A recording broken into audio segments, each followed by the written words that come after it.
When you go, you'll be free. When you go, he kind of chewed that diphthong right there. What's going on, y'all? I am Jaren. I am a voice teacher, speech trainer, and the founder and owner of this Blessed by the Best studio, the Jaren M. LaGuerre studio. I have been wanting to analyze him for some time. He just been on my heart and on my brain to analyze. So I said, you know what? I'm going to do this beautiful song and this beautiful performance here. So I'm excited to get to him and talk about what he does musically, vocally, and all the things. He is such an amazing musician, and I'm so excited to talk about him. But before we get to that, make sure you hit subscribe down below. Then click the alert button next to it so you know when the next video is posted. And please, if you enjoyed this video, give this video a thumbs up so it can get out to more people. So y'all, let's do it, y'all. Here is my own voice analysis of Jon Batiste singing Butterfly on The Late Show.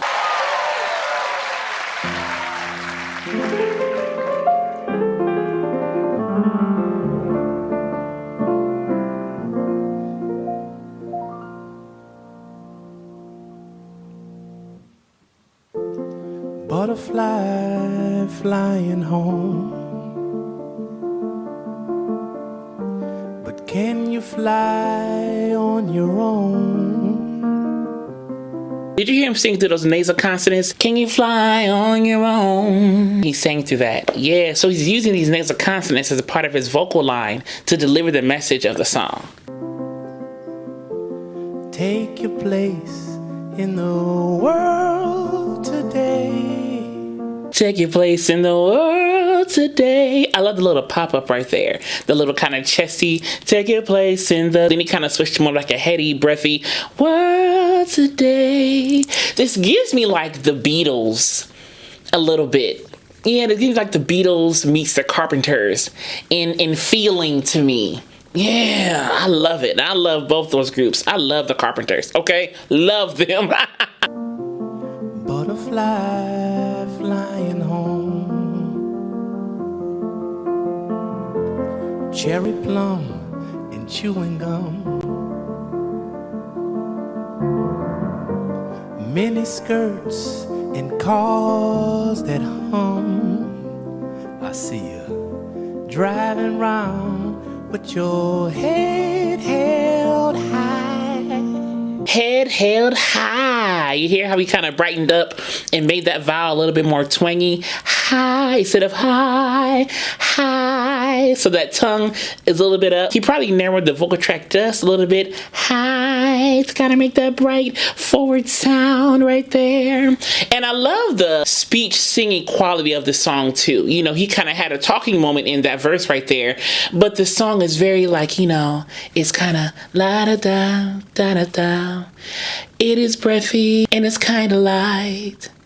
It's very humane and connective to us. Yeah, that humane quality of his voice really makes this song hit the heart. Yeah, it really makes it hit the heart. Butterfly flying home.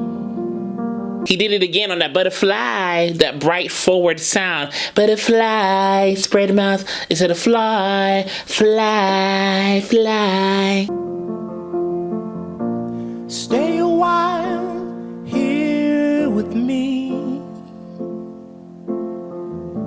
up underneath the stars. And he's letting the song breathe. Like, you don't need to do a lot with this song. Just sing the melody.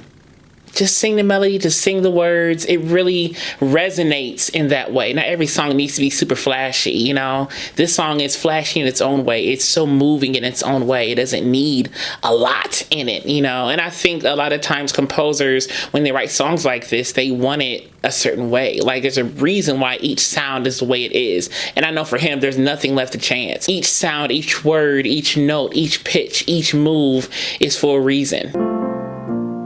When you go, you'll be free. When you go, he kind of chewed that diphthong right there. When you go, with a little scoop. When you go, you'll be free.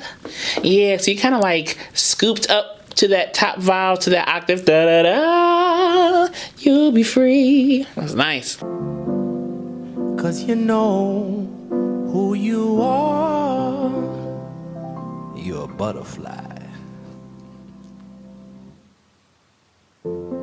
Color scheme from a dream. Did you hear that? Color scheme from a dream. He kind of broke up that word dream. Kind of had a little there, little sound right there in between those two lines. Tapestry so supreme. I mean, I've never seen.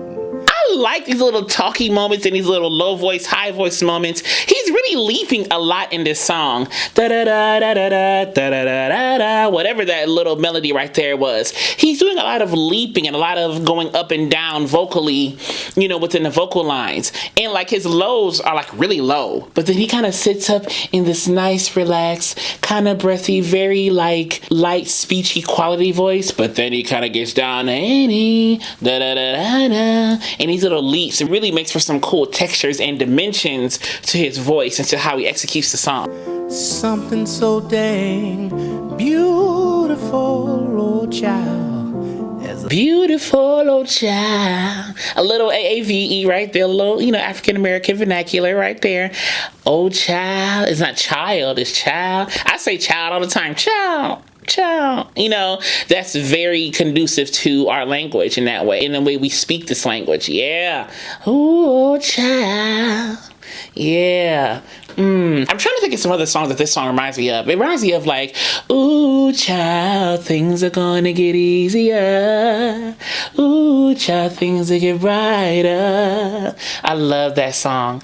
And this song gives me that vibe, you know. And I love the acoustic nature and the rawness of his voice and the rawness of the song. Just the humane kind of authentic texture. Almost you could touch this song. You can almost touch it, you know. I love that quality. the butterfly flying home.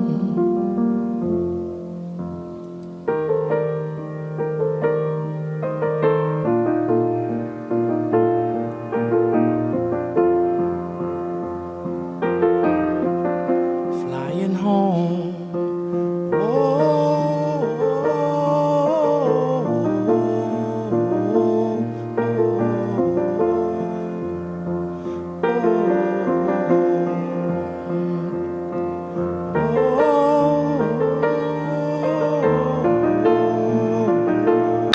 Notice people who sing and play or people who play instruments, it's almost like they let the instrument sing for them in a way. Like I look at like bass players and they just and that, like they played upright bass, so they also scat or they also sing the notes that they're saying, or they move their mouth or their bodies move.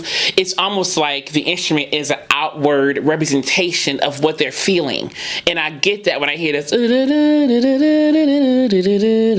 and how he's kind of singing it. Oh, you can almost kind of tell he's kind of getting lost, and not lost in the song, but more so just engulfing himself in the song, and he knows what he's singing about. He's really conveying the meaning, and I feel like in how he's playing the piano, it really conveys outwardly what he's hearing and feeling inwardly. And I love when I see people connect to the instruments like that, because I connect obviously to my voice like that. You know, I can try to emulate or to make sound to what I'm feeling, because I believe that every part of the human experience has a sound attached to it. You know, we all say it has a feeling or an emotion attached to it.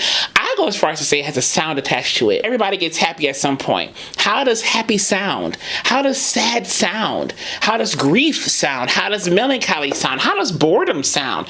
Everybody interprets these feelings differently, so then everybody would interpret these sounds differently and will execute these sounds differently. And I feel like when people play the instrument and sing with their instrument, or they feel it, they're executing the sound that they are feeling by way of the instrument. I don't know what I'm doing. I'm doing all this, but you know, by way of the instrument, you know, they're conveying the sound that they're feeling or hearing by way of how they're playing. And I think that is such a cool element, and it's such a intimate element to musicianship.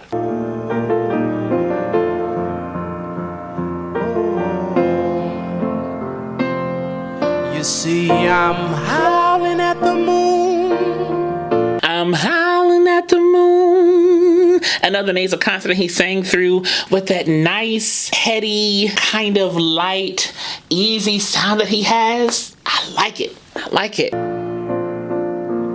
day and night. Ah, ooh, this Chest, head, ooh. He had a little bit of like a yodel flip right there. It wasn't as stark of a flip in terms of like the real kind of like hard change that yodeling can have in the vocal folds and the register flipping, but it was definitely a flip in registers or flip in vocal fold mass vibration. Ooh. He went from chest, head, or chest, whatever you want to call it, thick, thin, whatever you want to call it. He definitely shifted gears in that little leap right there. say I'm as crazy as a loon, but I'm alright, all dressed in white.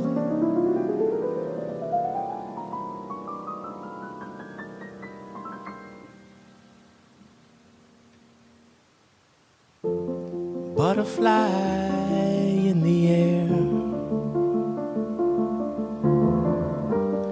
you can fly anywhere. You can fly anywhere. That little vocal throw at the end of that little glissando, anywhere, right there. But even those vowels and that articulation, you can fly, that spread bright, you can fly anywhere. You see what I'm saying? That bright spread articulation. You can fly. You can fly. But it was still clear. It was still clear. You could hear every word. You could hear every word. But it was just bright and more kind of forward. You can fly anywhere. A sight beyond compare. You know what else it reminds me of? Schoolhouse Rock. Yeah, like Schoolhouse Rock. Yeah. Yeah, 3 is a magic number. Yes, it is. It's a I love Schoolhouse Rock songs. I would actually analyze all of the Schoolhouse Rock songs, but I feel like nobody would watch them but me. But I love Schoolhouse Rock songs so much. Like I listen to that often when I'm doing work. I'll turn on Schoolhouse Rock and then like let it play while I'm like doing work or doing something that I just want to kind of have some white noise behind or just some good, easy listening. Schoolhouse Rock is definitely easy listening. Yeah. A sacred song and a sacred tone, as a butterfly flying home.